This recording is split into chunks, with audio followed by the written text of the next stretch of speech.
زبیر صاحب آپ نے بات کی ہے اور اس حوالے سے دیکھیں UN کی قراردادیں بھی ہوئی ہیں اور اس میں واضح طور پر یہ کہا گیا ہے تسلیم شدہ ایک مسئلہ اس کو قرار دیا گیا ہے کشمیر کے حوالے سے.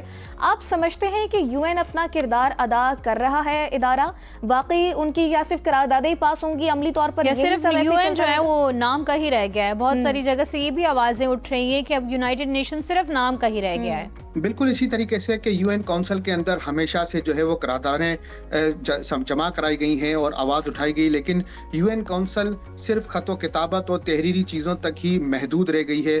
دنیا کے اندر UN کونسل کے چارٹر پہ کوئی بھی ملک اس وقت عمل نہیں کر رہا، خاص طور پہ اگر آپ ایسے ملک کی بات کریں کہ جو ظلم و ستم کی داستانیں بن چکے ہیں، خاص طور پہ اگر آپ اسرائیل کی بات کریں، خاص طور پہ اگر آپ جو بھارت ہے اس کے مظالم کی بات کریں، تو یہ دو ملک ایسے ہیں کہ جو UN کونسل کو کسی کھاتے میں نہیں لاتے اور نہ ہی کسی قرارداد کو منظور کرتے ہیں اپنے طور پہ، نہ ہی اس کی جو ہے کوئی پاسداری رکھتے ہیں.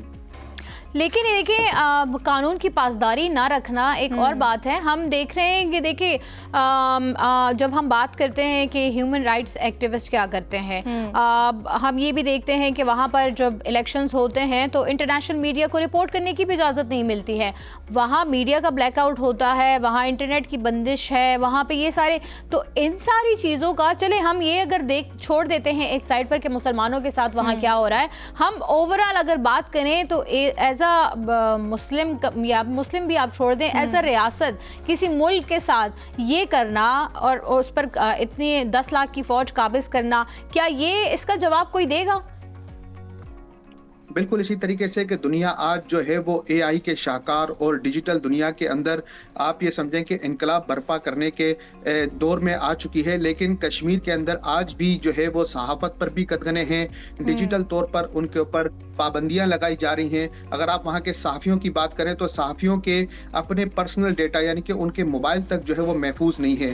ان کو جانچنے کے لیے، ان کو کنٹرول کرنے کے لیے ان کے موبائلوں میں پیگاسس جیسے ایسے اسپائی کے جو سافٹ ویئر ہیں وہ انسٹال کیے جاتے ہیں کہ جو کوئی ملک کسی دوسرے ملک کی فوج کو جاسوسی کرنے یا ان کی خبر لگانے کے لیے استعمال کیے جاتے ہیں. تو آپ یہ سمجھیں کہ نہ صرف آپ کا زمینی حقائق کو آپ دیکھیں کہ وہاں پر جبر ہو رہا ہے، بلکہ ڈیجیٹل دنیا کے اوپر بھی بھارت نے کشمیریوں کے اوپر جو جبر مسلط کر رکھا ہے اس کی مثال پوری دنیا میں کہیں نہیں ملتی. دیکھیں ہم بہت سارے کیسز دیکھتے ہیں جو رپورٹ ہوتے ہیں سر، بہت سارے ایسے کیسز وہاں پہ ہوتے ہیں جو رپورٹ بھی نہیں ہوتے ہیں، لیکن اس کے باوجود آپ کو کیا لگتا ہے کہ آخر اتنی لا علمی اگر ہم برت بھی رہے ہیں، ہمارے جو انسانوں کے ساتھ سلوک ہو رہا ہے، ہم صرف مسلمانوں کی بات نہیں کر رہے ہیں، ہم یہ کہہ رہے ہیں کہ وہاں کے جو رہنے والے لوگ ہیں ان کے ساتھ جو سلوک روا رکھا جا رہا ہے وہ ہر گراؤنڈ پہ غلط ہے، لیکن اس کے باوجود قراردادیں منظور ہوتی ہیں، اس پہ کوئی امپلیمنٹیشن نہیں ہوتی. یونائٹڈ نیشنز اپنی قراردادیں منظور کروا کے اس پہ امپلیمنٹ نہیں کر سکتا. تو آخر اس کا حل ہمیں کیا نظر آتا ہے؟ دیکھیں اس کا حل یہ ہے کہ آپ نے دنیا کے اندر کچھ ایسے ممالک بھی دیکھے ہوں گے کہ جنہوں نے حالیہ فلسطین کے اوپر حملے کے بعد فلسطین کو ایک ملک کے طور پہ تسلیم کیا.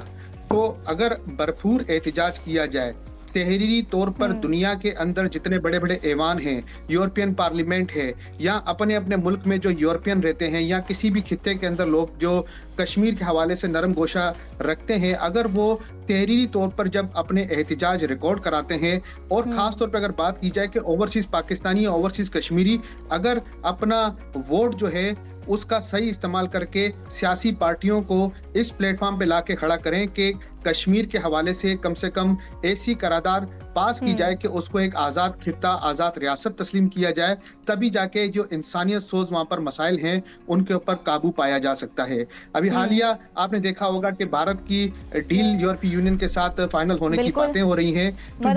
ہمارے جو لوگ ہیں، جی بالکل، ہمارے جو یہ لوگ یورپی یونین میں، خاص طور پہ جو ہم یورپ میں پاکستانی یا کشمیری آباد ہیں، تو ہماری یہ بنیادی ذمہ داری ہونی چاہیے کہ ہم اپنے ووٹ کو اس طریقے سے استعمال کریں کہ سیاسی پارٹیوں کو باور کرائیں کہ کشمیر کی جو انسانیت سوز وہاں پر انسانوں کے جو حقوق مارے جا رہے ہیں اس سے مشروط کی جائے یہ ڈیل، تاکہ بھارت جو ہے وہاں پر کم سے کم اگر آزادی نہ صحیح کم سے کم ظلم و جبر کی جو داستان اس نے جاری رکھی ہے اس کو ختم کر سکے.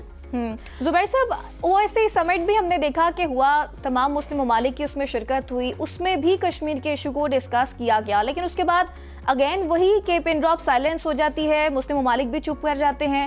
تو مسلم ممالک کے جو ہیں ان کا کیا کردار ہو سکتا ہے اس میں؟ کیونکہ مجھے یہ لگتا ہے کہ اگر تمام یہ جو ایک پورا خطہ ہے اس میں تمام مسلم ممالک اگر متحد ہو جائیں تو کہیں نہ کہیں ایک پریشر ڈیولپ کیا جا سکتا ہے. دیکھیں, مسلم ممالک متحد تو ہو جاتے ہیں, اور اگر آپ بات کہیں کہ جب وہ کسی پلیٹ فارم پہ آتے ہیں تو ان کی سب کی ایک متفقہ رائے ہوتی ہے کہ ہم کسی قرارداد کو منظور کریں اور کوئی چیز امپلیمنٹ کروائیں. لیکن جب بات آتی ہے اپنے اپنے مفادات کی, اپنے اپنے ٹریڈ معاہدات کی یا اپنی اکنومی کو سنبھالنے کی, تو بہت سارے ممالک جو ہے وہ پس پردہ کچھ ایسے فیصلے لیتے ہیں کہ جو ایک متفقہ رائے یا متفقہ فیصلہ کیا گیا ہوتا ہے اس کو عملی جامہ نہیں پہنایا جاتا. ابھی اگر آپ بات کریں پچھلے سال جو بھارت اور پاکستان کی جنگ ہوئی, اس میں شاید ہم اس نہج پر آ چکے تھے کہ ہم جو ہے وہ کشمیر کو آزاد کرواتے, لیکن دنیا نے جو مصلحت کی پالیسی اختیار کی اس کے باعث جنگ کا خاتمہ ہوا اور یہ بات آگے نہیں بڑھ پائی. تو دنیا کے اندر اس وقت نہ صرف جو ہے وہ ایک اتحاد بلکہ ایک جنگی طاقتوں کا ایک ایسا آپ سمجھیں کہ ایک اتحاد بنا ہوا ہے کہ اس کو اگر کہیں پر شروع بھی کیا جاتا ہے تو مصلحت کی لاٹھی لے کے اس کو ختم کر دیا جاتا ہے. اگر پاک بھارت کی بات کریں تو پاک بھارت کا جو یہ جنگی معاملہ ہے یا کشمیر کے حوالے سے معاملہ ہے, اس میں نہ صرف مسلم ممالک بلکہ دنیا کی اتنی بڑی بڑی طاقتیں اس میں شامل ہیں کہ وہ اس مدعے کو ختم ہونے نہیں دیتے. وہ کسی نہ کسی طریقے سے اس چنگاری کو جلائے رکھتے ہیں تاکہ خطے کو کنٹرول کیا جائے. زبیر صاحب یہ بتائیے, آپ نے خطے میں امن کی بات کی, یہی میں پوچھنا چاہوں گی. ہم دیکھ رہے ہیں کہ پولیٹیسائز کیا جاتا ہے ہر چیز کو, مزید جو ہے وہ ہنگامی صورتحال ہر جگہ پیدا کی جاتی ہے. فلسطین کا مسئلہ ہم لے لیں, فلسطین میں جو ہو رہا ہے, اسرائیل جو کر رہا ہے, کیا ہم یہ کہہ سکتے ہیں کہ اپنی سپریمیسی شو کرنے کے لیے جو اسرائیل کر رہا ہے اور جو بھارت کر رہا ہے اس کی وجہ سے باقی ممالک بھی جو ہیں وہ چپ کر جاتے ہیں کہ کہیں یہ جنگ ہم اپنے گھر نہ لے آئیں؟ بالکل اسی طریقے سے کہ کوئی بھی ملک جو ہے وہ اپنی اوپر کوئی جنگ مسلط نہیں کرنا چاہتا ہے, معاشی طور پہ خود کو ختم کرنا نہیں چاہتا. آپ اسرائیل کی بھی بات کریں تو اس کے ارد گرد بھی بے تحاشا مسلم ممالک ہیں, اور اگر آپ انڈیا کی بات کی جائے تو انڈیا کے اس خطے میں بھی ارد گرد نہ صرف مڈل ایسٹ کی طرف کی رینج پڑتی ہے بلکہ جو ایشیا کے اندر کچھ مسلم ممالک ہیں ان کا بھی جو ہے وہ اتنا پاور ہے کہ اس چیز کو کنٹرول کر سکتے ہیں. لیکن بات وہی ہے کہ کوئی لیکن یہ خطے میں امن کے لیے کتنا بڑا خطرہ ہے, کتنا بڑا اندیشہ ہے اگر یہ اسی طرح ہی صورتحال بڑھتی رہی؟ پہلے کشمیر تھا, اب فلسطین ہے, یوکرین ہے, بلوچستان, وہ افغانستان میں ہم دیکھتے رہے ہیں. سو یہ ہم خطرے میں امن کے بجائے ہم خطرہ ہی جو ہے وہ بڑھتا ہوا دیکھ رہے ہیں خطے میں. دیکھیں, یہ انٹرنیشنلی جو ہماری بڑی طاقتیں ہیں ان کا بین الاقوامی طور پر ایک ہمیشہ سے اس طریقے کا فارمولا رہتا ہے کہ ہر جگہ چھوٹی سی چنگاری جلتی رہے تاکہ کسی بھی جگہ امن کو جو ہے وہ مکمل طور پہ نافذ نہ کیا جائے اور ان خطوں کے اندر اپنی جو سپریمیسی ہے اس کو قائم رکھا جائے. تو اگر آپ کشمیر کی بات کریں تو کشمیر کا خاص طور پہ مدعا یہی ہے کہ اس خطے کو کنٹرول کرنے کے لیے یہاں پر بعض اوقات بھارت کو جو ہے وہ خطے کی پولیس کا کردار دیا جاتا ہے, بعض اوقات پاکستان کو جو ہے وہ سپورٹ کر کے یہ ثابت کیا جاتا ہے کہ ہم جو ہے وہ بیلنس کر کے ساری چیزوں کو چلا رہے ہیں. تو کشمیر اگر جو پاکستان کے پاس ہے تو پاکستان اس کو جو ہے وہ اپنے حدود میں لے کے اس کے مستقبل کی بات کرے, اور جو انڈیا کے آکوپائڈ ہے تو انڈیا اس کے حوالے سے بات کرے. لیکن ایسا نہیں ہے, یہاں پر کشمیریوں کی جو اپنی حق کی آواز ہے اس کو ہمیں جو ہے وہ سر فہرست رکھنا چاہیے. کشمیری کیا چاہتے ہیں ہمیں اس کی عزت کرنی چاہیے, ان کی رائے کا احترام کرنا چاہیے, اور خطے میں امن چاہے ہو یا نہ ہو لیکن انسانیت کا جو برا سلوک ہے یا انسانیت سوچ جو واقعات ہیں اس کو روکا جا سکے. ہیومن رائٹس کو بھی دیکھنا چاہیے. زبیر صاحب, جیسے نازش نے بات کی تھی کہ امن کیسے قائم ہوگا, آپ سمجھتے ہیں کہ پھر بھارت کے ساتھ جو مذاکرات ہیں وہ دوبارہ سے ریوائیو ہونے چاہیے, ان سے بات چیت کرنی چاہیے, کیونکہ ایٹ دی اینڈ پھر مسائل کا حل تو ٹیبل پر نکلتا ہے. اور اگر ہوتا ہے, کیونکہ بھارت کا شروع سے یہی سٹانس ہے کہ اگر مذاکرات بھی ہوں گے تو کشمیر واحد وہ چیز ہے جس پر ہم بات ہی نہیں کریں گے, تو پھر بات آگے کیسے بڑھے گی؟ کیونکہ ہم نے دیکھا کہ انڈیا نے پہلے قبضہ کیا, اس کے بعد کشمیروں کی خصوصی جو حیثیت ہے اس کو ختم کر دیا, اس کے بعد اب آپ دیکھیں کہ اقلیتوں میں بدلنے کا ایک فارمولا جاری ہے. تو یہ سلسلہ اگر اسی طرح جاری رہا تو یہ تو ختم نہیں ہوگا, پھر ہم یہ سمجھیں کہ پھر بہت ہی دیر ہو جائے گی.